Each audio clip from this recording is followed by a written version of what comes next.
Welcome to Nasdaq Trade Talks, where we meet with the top thought leaders and strategists in emerging technologies, digital assets, the regulatory landscape, and capital markets. I'm your host, Jill Malandrino, and joining me on the desk at the Nasdaq market site is Juan Carlos Navarro, Minister of Environment of Panama, Bhardwaj, CEO of Onx Homes, and Donald Thomson, founder and chairman of CRDC. We're here to discuss why the global push for sustainability and climate resilience has created a burgeoning market for innovative solutions. Gentlemen, it's great to have all of you with us. Welcome to Trade Talks. Welcome to Market Site. And let's go around the horn here. Juan Carlos, we'll start with you. Why treating climate and fostering those innovations is now a global priority? Global warming is a reality. And global warming is what brought climate change. And we are still putting out tons and tons of CO2 into the air. And because of this, we have climate extremes. Every sign points out to a path towards more of the same and more climate extremes. I have been participating at the UN General Assembly this week. A lot of talk about climate. It all sounds like BS to me. I'm not watching or seeing actual true decisions and concrete actions to take us towards a cleaner, safer energy grid, towards a cleaner, safer transportation system, and towards a more sustainable economy. Therefore, this creates a tremendous opportunity for us, for private and public partnerships, that we can team up together to build a new green economy. We're going to need it. We need it now. There will be tons of opportunity with AI, with solar, with clean energy, with electric mobility, to turn our economy into a more efficient, more productive economy, cleaner, greener economy. Yeah, and we're going to get there in just a moment. I want to go back to UN and innovative technologies that's being employed in just a moment here. But Ash, what are some of the biggest challenges in adopting climate tech in home building? How are you navigating them? Why is it so important for the next gen of home buyers? Yeah, that's a great question. So, the panel on this table, some people come from the policy standpoint, whereas I come from, it's already happening. What can we do as far as the common masses are concerned to help them? For example, hurricane happens every year in the United States, okay? Earthquakes, okay? We have wildfire happening in California. And what happens with all of this is the biggest asset that you have, which is the home, gets destroyed, okay? And I've been looking at this industry and said something new has to happen in this industry to be able to solve for sustainability. So in Onx, what we're doing is we're building homes using a proprietary material of concrete, which we mix, and we build the homes in a factory environment, okay, where the wastage is very minimal. And these homes are built for resilience. Our homes can stand for 100+ years. It can withstand Hurricane 5 wind, okay, fire. Since it's not made with wood, so it doesn't ignite the fire even more, whereas it helps you to stop the fire in a lot of areas. And also earthquake, okay, so our technology is such that these are monolithic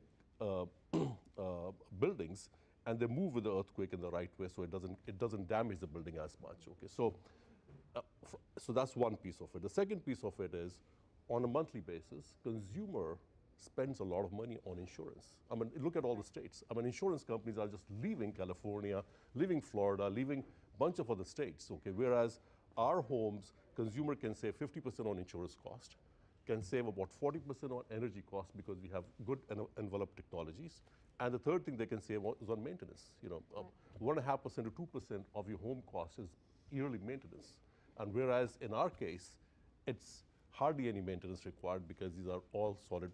I mean, we're bringing the commercial grade buildings into the home side of the business. So Don, let's talk about that, because part of accelerating investment, you have to have scalable solutions at the end of the day.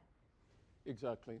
So at CRDC, we're coming out of a startup phase, and we're moving into a scale-up phase, and it's really interesting. So we as entrepreneurs entered into the marketplace with a deep concern for the environment. It's very easy to have a deep concern of the environment when you come from a part of the world that the minister and I do. It's pristine and it's beautiful, and you really want to protect that. So I also come out of the building sector. So we focus on what could we do, number one, with the plastic issue. It's directly related to carbon, right? What could we do with that dirty plastic that was, ruining our beaches? we were fortunate. We found a solution. We found a solution in our industry, the construction sector. It's interesting. We make 33 billion cubic meters, tons, I'm sorry, of cement every year, concrete every year. We make 460 million tons of plastic. It's a big number, but it's only 1.3% of the concrete market. So we found a place to put this problematic material in a beneficial way, and now we're scaling. And I was also at a UN meeting with the UN Global Compact this morning, and their theme this year is forward faster. And now we do need to scale up. Right. And that's really what we as entrepreneurs could figure out, okay, what's the product that we need to do? What is the demand for that product? And now to really scale, it's about the financial community. And the public-private The public-private financial community. So we have a full-out effort globally on trying to put those funds together to be able to scale and solve this problem. Minister, with all due respect, this is the busiest climate week I've ever seen at the UN, right? So when you're trying to sell this to your constituents, agree. It's incredible. It's terrible. there's a lot of carbon emission that was required to get everyone and their security teams and their marketing teams and all their other administrative teams. How, as a consumer, and I'm seeing these headlines, and we live it in Times Square, I see it on social media, how are you selling that? It cannot be sold. That's my point. This is terrible. I hadn't been here for UNGA for quite a while for the General Assembly. It's a disaster. The lockups, the traffic, the number of people, the carbon footprints. I think there's a lot of hypocrisy in it. And I think that we all need to start telling the truth, especially about climate extremes and climate reality. And what you are referring to, more hurricanes, more drought in the dry season, fires in California or in the Amazon right now, disastrous, or in Europe last summer. This will be a part of our daily reality from now on. And the same in winter. You will have floods, you will have climate extremes. We must fight it. And so far, I see a lot of hot air, very little action. And by the way, the government of President Mulino, of which I am a part, is a national unity government. We are very clear on our conservation and climate change tactics and strategies. And it entails, and we want to, and we are, working with the private sector on solutions.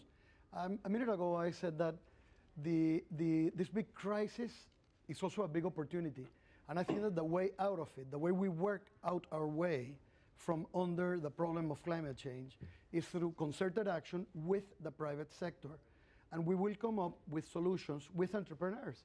And I think you both are an example of this. Right.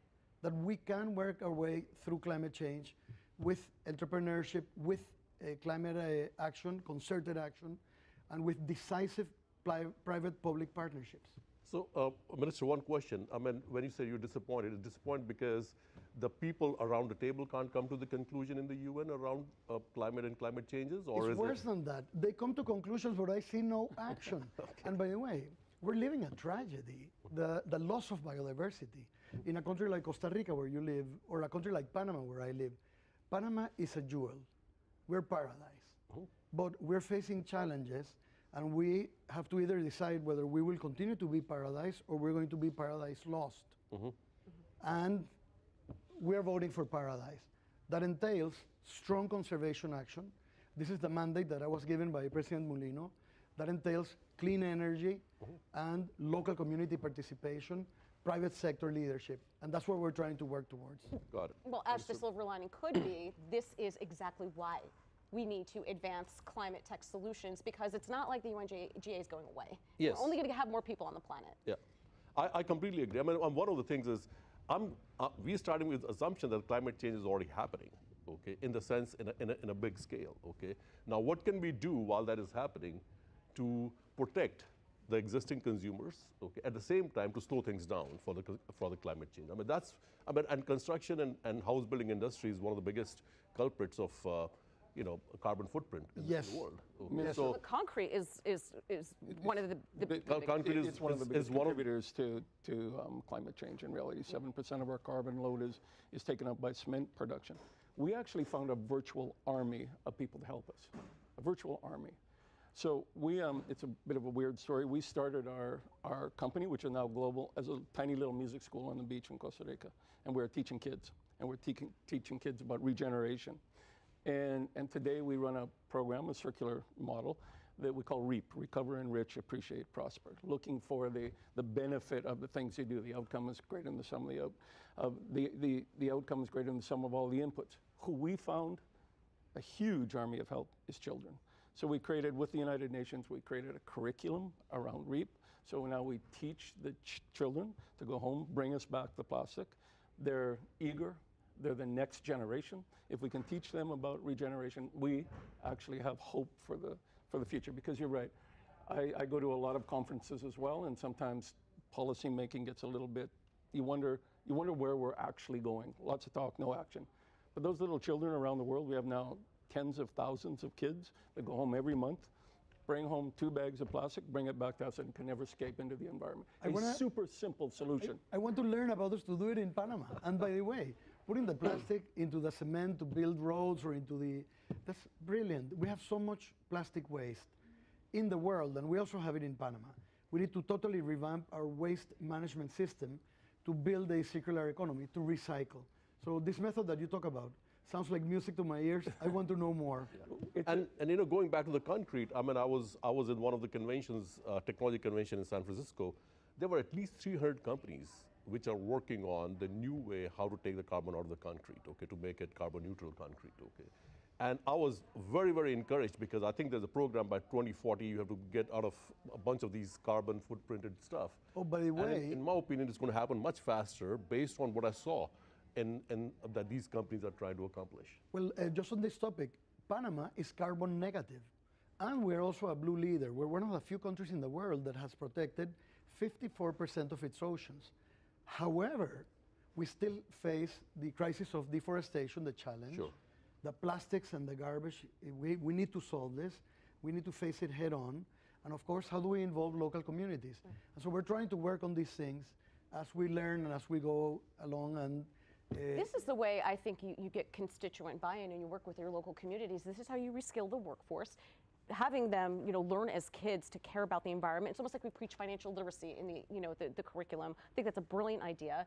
But when you want to think about these are good paying jobs, it reskills the workforce. It goes back into the economy, right? I mean, Yep. it's a circular story at the end of the day. That's the benefit of construction. Construction really still manages all of our economies. We still look at housing starts. So it's a huge issue if you can get it right.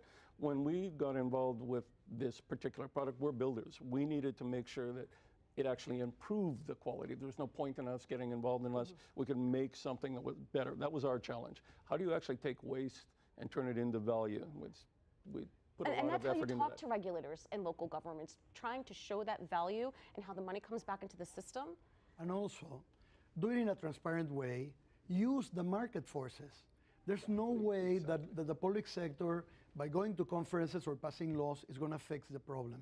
We need to listen to the private sector, involve the private sector, look for technological advances, use AI, use innovative technologies like both of you are doing, and use the competitive market to bring investment and solutions to bear. This is the path for us, and I think it's a path for the world.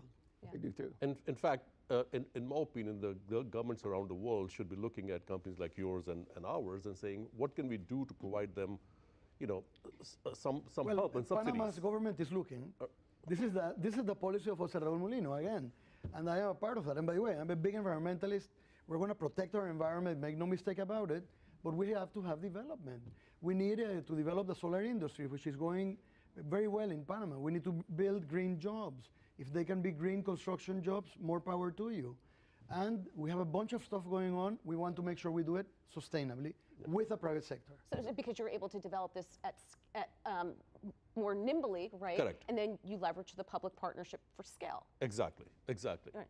I mean, like, why reinvent the wheel?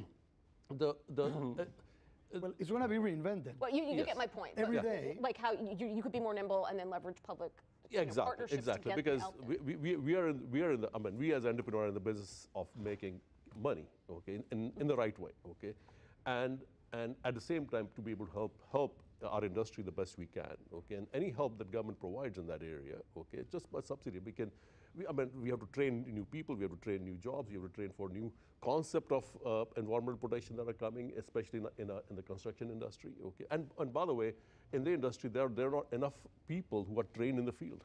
Okay, to be able to do what we are trying to accomplish. Okay, so we have to train the people to be able to accomplish what we are trying to do. So, Exactly. so it creates more jobs, it creates more opportunity, it creates That's a and it concept makes of the world a better regeneration, place. right? We need to find ways that we can create a symbiotic relationship between growth, the need for growth, we're a growing population, but also the protection of the environment. And then there's a third element, it's going to make financial sense or it'll die on the vine. Yep. So Exactly. yeah, and so if it makes financial sense and you can protect the environment, but you can also sponsor growth, those are really the things that business has to look at. What we say is that it has to be really green.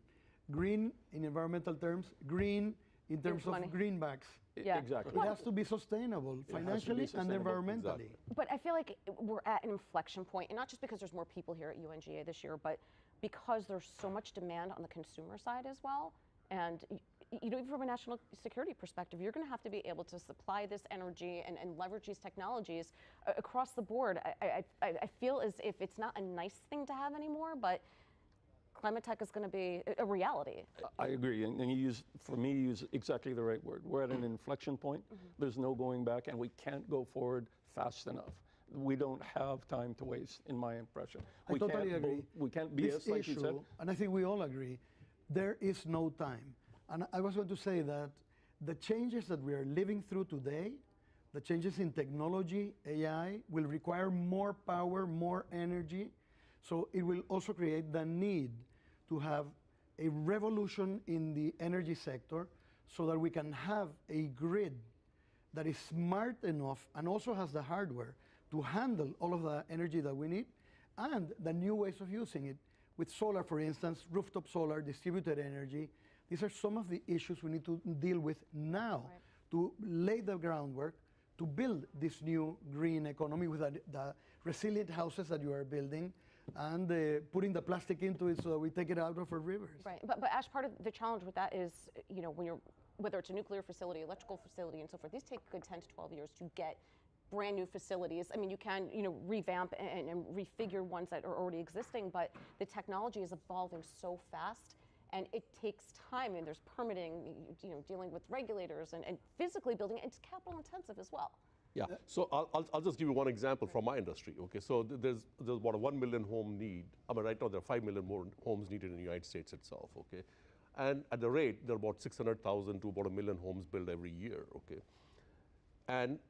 but nothing is stopping for 5 million homes new to be built other than government regulations, permitting, and slow movement in various jurisdictions. Okay, and that's where I say that if this has to do well, the government should be moving fast and doing a bunch of things, and not only at federal level, but state level and local levels as well. Consumer, if things being equal, the price, want to do the right stuff. Okay, I mean, if you have two homes, which is green and environmentally friendly, but the price is the same as the other one, consumer will buy this one. Especially young people. Yes. Okay. Young people know this story. Us older folks, we are the ones who had to learn it the hard way. The young guys and gals, they come with the environment wired into their brains and their ethos. Yeah, well, which is a great thing. However, safety and affordability has to be It has to be at the forefront as well. You don't want to run into a situation you're building too fast, especially in tropical climates. I agree, but I want to underline something he said and you said, the bureaucracy. The bureaucracy is killing us. We found it in our government when we started 2.5 months ago. I had over 200 and something environmental impact statements that hadn't been either approved or denied, some of them dating back to 2018. We gave ourselves 90 days, so far we're complying, to tell people, yes, no, or send me more information. Again, this is the outlook of our government and what we want to do in Panama.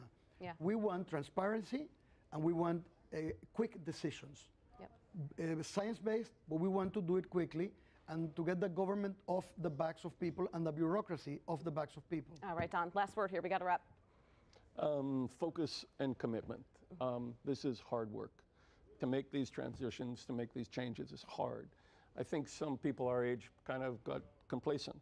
We cannot be complacent with this. Governments can't be complacent. The private sector can't be complacent. We need to focus. We need to continue to do the right thing.